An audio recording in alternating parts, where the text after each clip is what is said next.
श्री रामचरितमानस। श्री रामचरितमानस गा करके गोस्वामी तुलसीदास तर तो गए, लेकिन उनका इतिहास एक बन गया। मर कर गए तो भगवान का चरित्र लिख कर गए, उनका नाम भी अमर हो गया। इसी को कहते हैं कि नाम अमर हो गया। पृथ्वी पर आप जन्म लिए हैं, ये सभी लोग कहते हैं और सुनते हैं, जानते हैं कि बड़े भाग्य मानुष तन पावा। ये मनुष्य ऐसा चीज है कि बहुत भाग्य 84 लाख योनि भोगते भोगते भटकते भटकते ये मनुष्य की योनि में कुछ पूरे बचा हुआ होता है। उसी पूर्ण के अनुसार भगवान मनुष्य के जन्म देते हैं। क्यों देते हैं? कि जो तुम्हारा बिगड़ा हुआ है उसे जाकर पृथ्वी पर अपना बिगड़ा हुआ इसे सुधार लो। सुधारने के लिए ये मनुष्य की जन्म देते हैं, क्योंकि जानवर तो सुधार पाएगा नहीं, पशु पक्षी तो सुधार पाएगा नहीं, बाघ सिंह खाएगा सुधारेगा नहीं। एक मनुष्य ऐसी चीज है कि अपना बिगड़ा हुआ चाहेगा तब, ऐसे नहीं, चाहेगा तब अपना सुधार सकता है। लेकिन यहाँ आकर क्या होता है, सुधारने के जगह पर लगता है कि कभी मरेगा नहीं, बिगड़ता ही जाता है, बिगड़ता जाता है।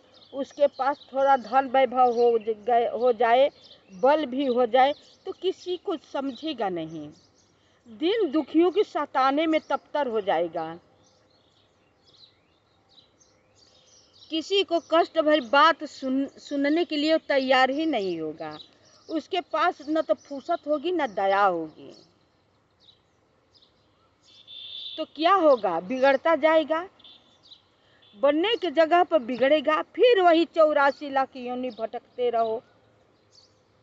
कीड़े फतिंगे नाना प्रकार के जीव जानवर है, हम तो उतना जानते नहीं है, न हम गिन पाएंगे। ये पृथ्वी पर कितने प्रकार के जानवर है, कितने प्रकार के कीड़े मकोड़े हैं और कितने प्रकार के रंग रंग का देखने को मिलता है कि देख करके आश्चर्य होता है कि ये भी चीज है। मर जाएंगे फिर भी जितना है उतना हम नहीं देख पाएंगे।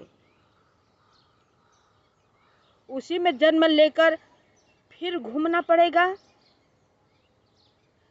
कुछ यमराज का चोटें खाएंगे, उनके वज्र मुग्धरों की चोट खाएंगे, कुछ पीप के गड़गड़े में डुबाए जाएंगे, तले भुने जाएंगे। उसके बाद योनि में जिस युग होंगे उस युग में योनि में भुगतेंगे।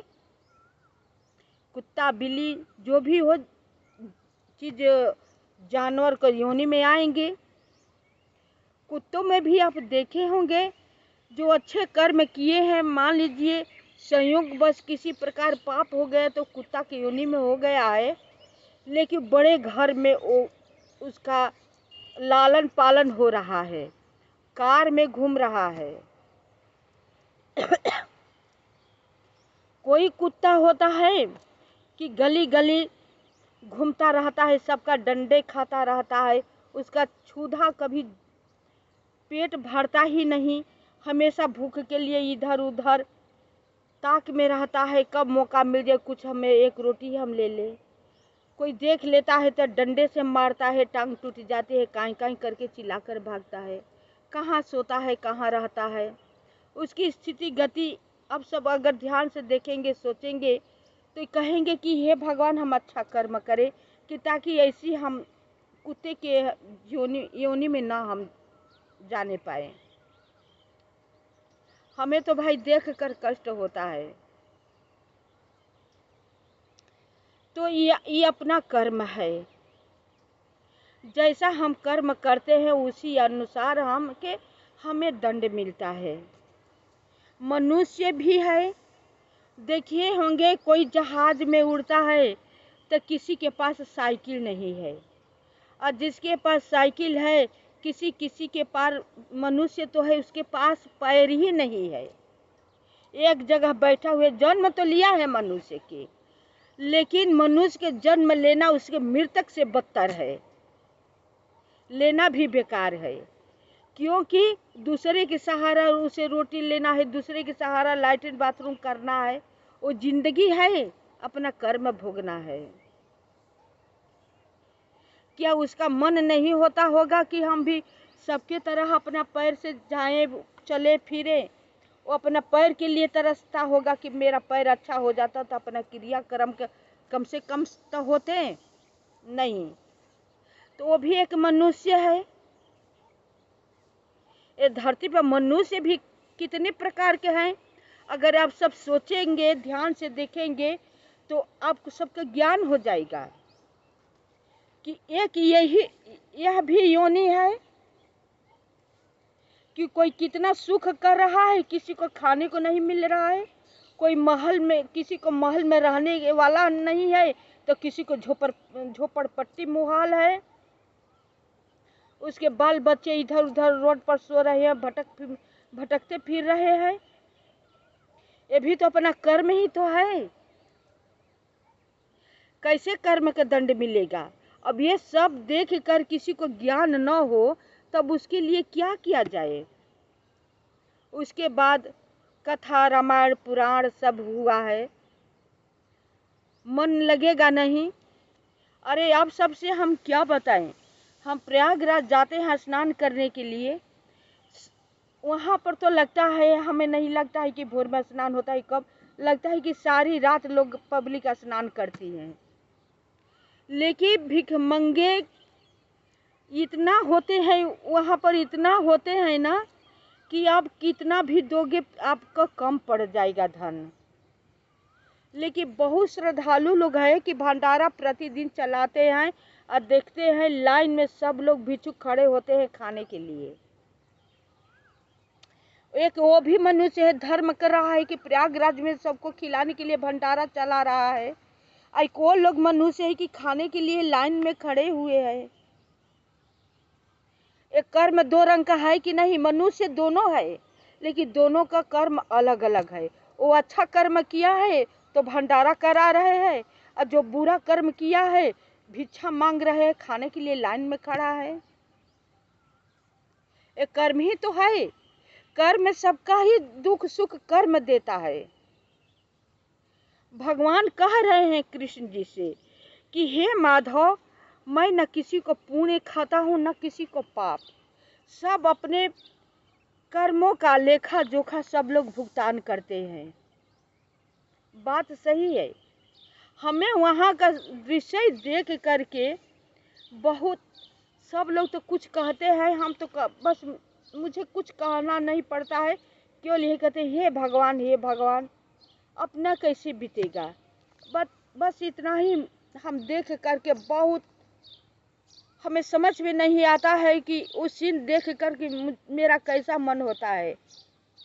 अब यही होता है कि हम कितना तपस्या करें, कितना दान करें, कितना हम पुण्य करें कि ताकि ऐसी कर्म हमें भुगतने को ना मिले।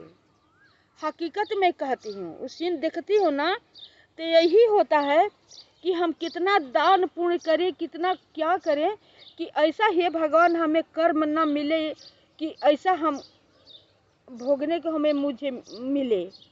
मुझे डर सा लगता है कर्म देकर, वो लोग का सीन दृश्य देख करके दया सी लगती है। यही होता है कि ये लोग भिक्षा मांग रहे हैं, ठीक है, कि ये नहीं लोग सोच रहे हैं कि कितने दूर दूर से पब्लिक आ रही है, स्नान कर रही हैं गंगा जमुना सरस्वती में। कम से कम हम स्नान करके गंगा मैया के, जमुना मैया के प्रणाम करके तो हम भिक्षा मांग लिया करें, ये भी हो जाता है। अरे वो लोग को देख कर मुझे होता है कि ये लोग को गोद में उठा उठा कर मैं स्नान करा दूं, करा कर बैठा दूं कि अब लो मांगो। लेकिन कितने का स्नान कराऊंगे? आप लोग करेंगे तब ना, मेरे बस का बात है नहीं। उन लोग को उसी में आनंद है।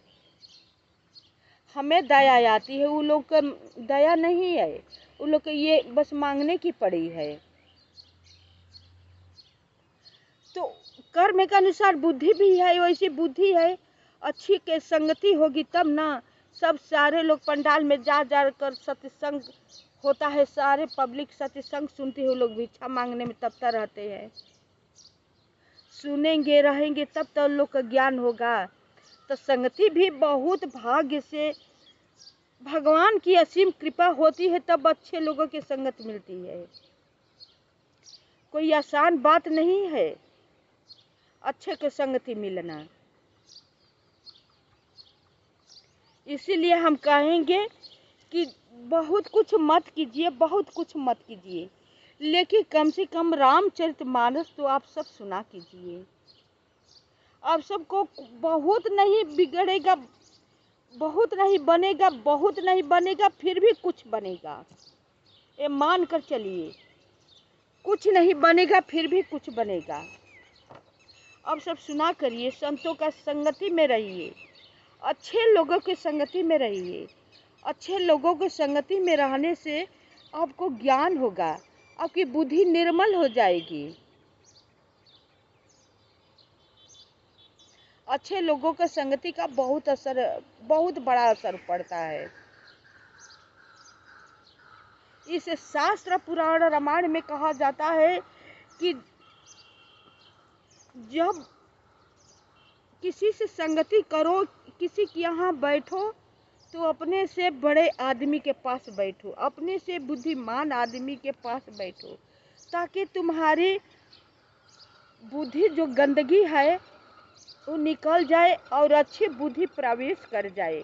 जब अच्छी बुद्धि प्रवेश करेगी तो बुद्धि तुम्हारी निर्मल हो जाएगी, अब बुरी बात अच्छी नहीं लगेगी, तुम अच्छे प्रवाहित में बह जाओगे। तो हमेशा सोच समझकर अच्छे आदमी की संगति में आप रहिए और अच्छे कर्म कीजिए।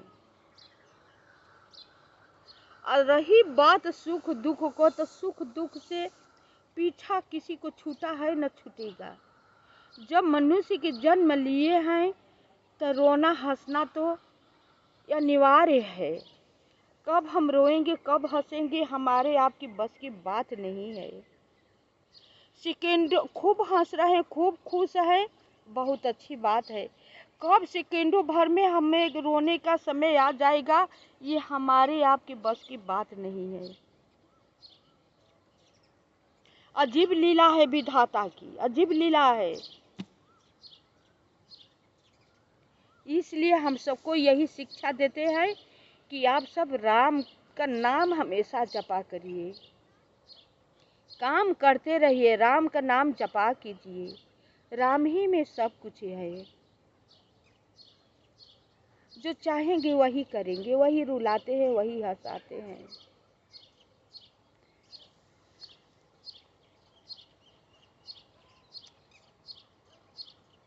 और ये सोचेंगे कि हम राम के शरण में जाएंगे तो हमें दुख नहीं मिलेगा, तो इसका चिंता छोड़ दीजिए।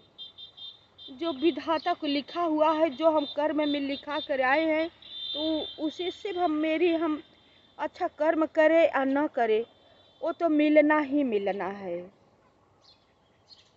उससे मेरा पीछा नहीं छूटने वाला है।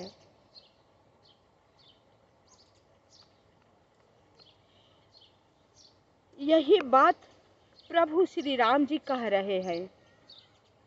यहाँ पर छंद है, कादर भयंकर रुधिर सरिता चली परम अपावनी, दो कूल दल रथ रेत चक्र अबरत बहति भयावनी, जल जंतु गज पद चर तुरग खर विविध वाहन को गने, सरशक्ति तोमर सर्प चाप तरंग चर्म कमठ घने, डरपोकों को भय उपजाने वाली अत्यंत अपवित्र रक्त की नदी बह चली। इतना युद्ध हुआ, इतना सब मरे कटे कि पीव की या रक्त की धारा नदी पूरा बह रही है। अब बताइए, दोनों दल उसके दोनों किनारे हैं और दोनों दल किनारे हैं, इधर वो दल इधर ये दल, बीच में खूनों की धारा चल रही है। रथ रेत है और पहिए भंवर है, वह नदी बहुत भयावनी बह रही है।